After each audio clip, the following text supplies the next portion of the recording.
Hi guys, welcome back to my channel. Today we're going to be learning how to do knotless braids. Yeah, cool beans. Alright, so first we're going to pour her hair. Make sure your parts are extra clean. I'm very big on that. That also keeps it looking more natural. It makes it look just clean and just amazing, okay? Also using Shine in Gel. It's the one in the yellow bottle or the yellow container. That stuff works magic. Like magic. Okay. Okay, so now we're pre-stretching the hair. We're making sure the hair is ragged at the ends to give the hair a fuller but natural fall when it gets to the ends of the hair. Then we're going to section out the hair in small increments, starting with the smallest piece and working our way up to a larger size of the hair. I did mine as 4 pieces, but you could do as many pieces as you want, depending on how thick you want it and how much you're trying to feed in on how long you want it. Now we're going to take a piece of her hair. We're going to split it in threes. We're going to just braid as normal. Then we're going to take a small piece, the first small piece of the hair. We're going to add it in. Just feed it on in, section by section. And we're going to keep doing that until we run out of hair for that particular braid, or until you get to the size or the length that you desire.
Okay, so I like to braid all the way down to the ends to like nothing. That gives like a better look. I learned that from one of my coworkers, and when I tell y'all, it's the best trick she has ever taught me. And when I tell you my braids be like has took 10,000 steps forward when it comes down to my braids, I'm like so happy with the results of how that ended up coming out at the end. Yes, it's very annoying, but you do get a better result far as your ends are concerned.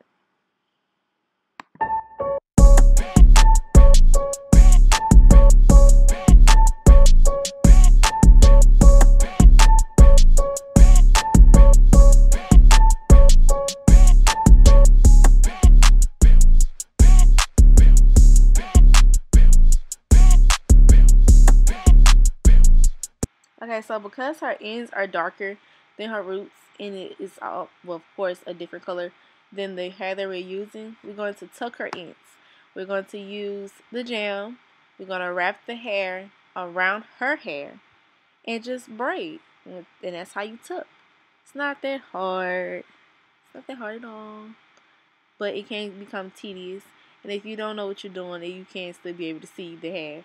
But as long as you tuck the hair into as you're braiding and just keep smoothing it out, you would never have that problem. And here's the ends that I was talking about.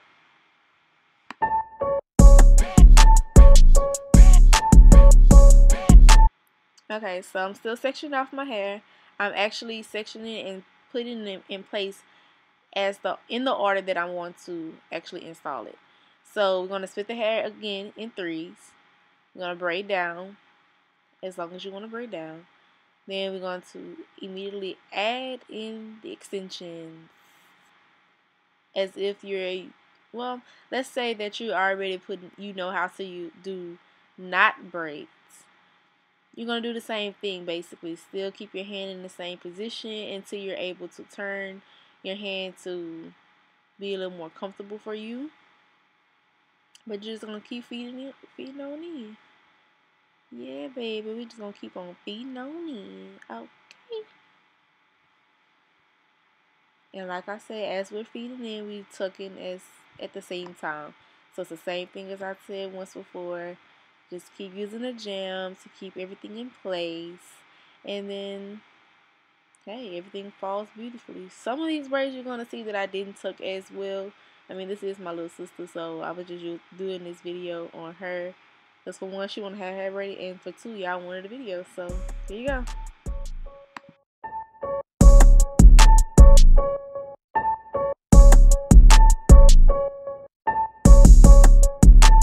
Paving this shit crank.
Okay, so y'all make sure when y'all sectioning that y'all always section everything out properly. You don't ever want a section too big to where everything start looking uneven. You want everything to fall properly, full if need be. If they want them full, if they want them thin looking, then you section however you want to section. But I like to make sure that all my parts and my sections equal out to exactly what I want the braid to look like inside of that. So right here you see that I sectioned out pretty big, but you're gonna also see that I section some more and make it smile, baby. But you always gotta make sure that everything matches. You never want anything like this to be unmatched. And you also see that I went back and made that part smaller for as the actual initial part. You want everything to match. Each box need to be the same size or very close to it.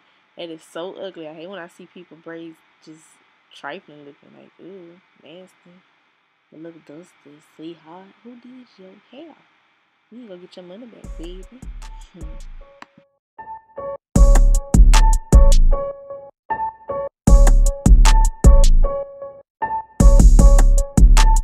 Paving this shit crank.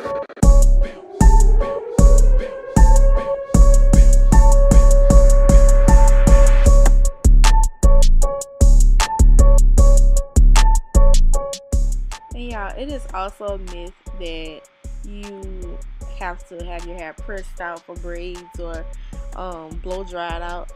Typically, all my clients are natural, and I don't hardly ever blow dry their hair out. She decided to blow dry her hair out for me to kind of like make it easier for me to do it. And because she's tender-headed, she knew that if I didn't blow it out, it wasn't gonna get blown out, and if she didn't blow it out, it still wasn't gonna get blown out, because I don't have time for all that for her that day.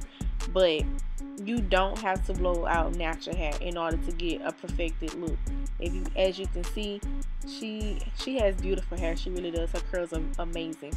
But I didn't have to do nothing. Like, I'm gonna actually post a video of me braiding a natural person's hair at its natural state. No blow dry, no nothing, at its natural state. So y'all can see that you can still perfect the same exact hairstyles without having to put extra heat or extra anything on your client's hair. I'm very big on protective styles and healthy hair. So to me, a lot of heat on anybody's hair does more damage than good. And if you're gonna get braids, then you don't need to have that extra heat in your hair for no extra reason. You already have a synthetic fiber on top of your hair, on top of heat. That does more damage than good. That's just something you don't need. Okay.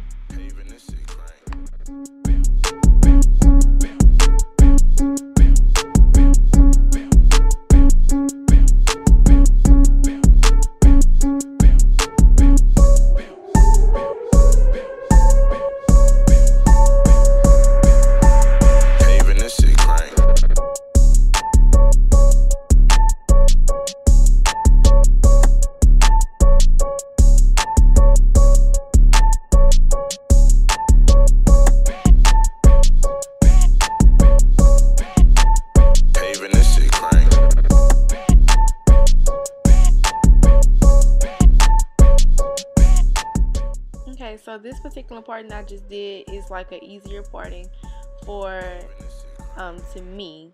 It gives a prettier fall when you're doing knotless braids, and it's just go all the way around and just go all the way around again and just go all the way around again, and I'm gonna show you how to close it up towards the end.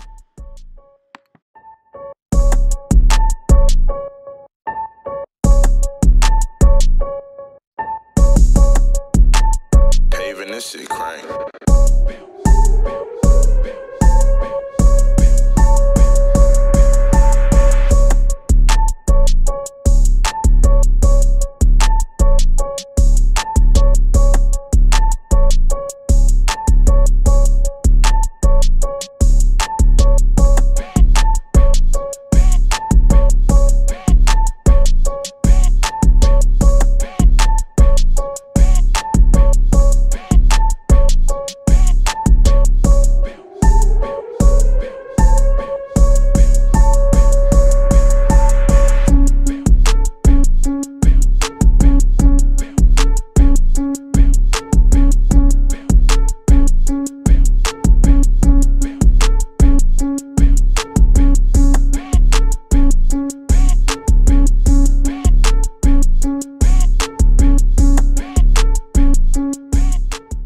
So we're just gonna keep parting again, and I'm doing a part check to make sure that all the parts are still matching and are equal to or very similar to what we have going on already.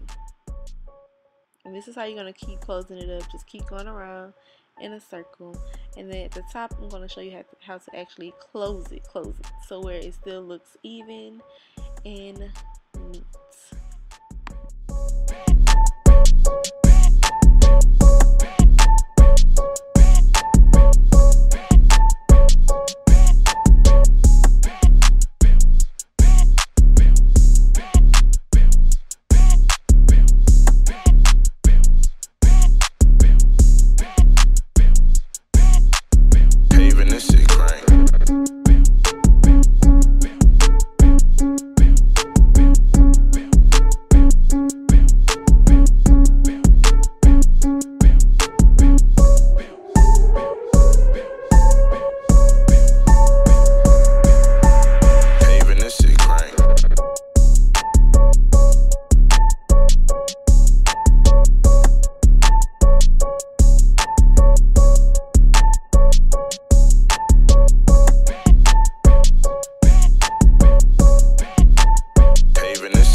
Okay, so right here you see that I'm going in and actually connecting my parts and making sure everything is connected to each other. You see I go back in and redo her middle part that I kind of messed up a little bit. I couldn't see. but it still came out cute. So that's all that matters. Okay. Nah, but for real, I'm really big on my parting, and I couldn't see in my room. My lighting was terrible, and I had a whole bunch of distractions that day. Well, this is a 2-day job. I mean, mainly because she's my sister and I could do that. But on a regular customer, it typically takes anywhere between 5 and 8 hours, depending on how thick their hair is. And a lot of people think that this is an easier process, but this takes longer than regular box braids because you have to constantly feed in. You have to constantly make sure the hair is tucked in properly, especially if they're natural hair. If they have natural hair, you still have to make sure that everything lays properly, that everything stays consistent. You have to make sure it's a whole lot of stuff that goes into knotless braids and feed-in braids in general, because technically this is a feed-in braid.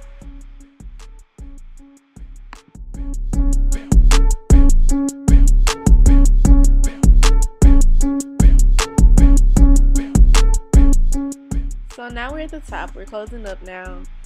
Basically all I did was go in and just part it straight down the middle, which is where she wanted her part, and take that section to make sure everything falls that way, and then go to the next side and make sure everything falls that way.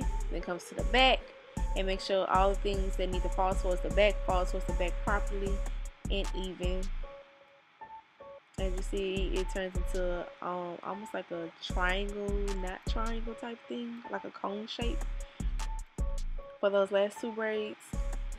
And that's my other little sister that's braiding the ends down. She decided she wanted to come and help last minute all of a sudden. I don't know why though, but hey, it helped.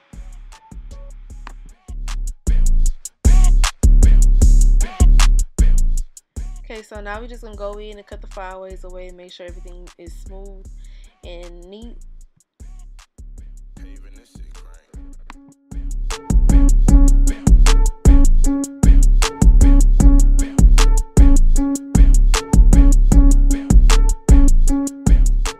Then for the final touches, we're going to go in and we're going to just add some ancient oils to her scalp. Make sure we don't have any itching going on while she has these braids in. Keeps that hair growing, keeps it from popping. Just beautiful. Then we're going to go and boil some hot water, dip them ends, baby, make it all sexy and stuff for you. Yes, my girl is beautiful, period. Well, thank you guys for joining in. Bye.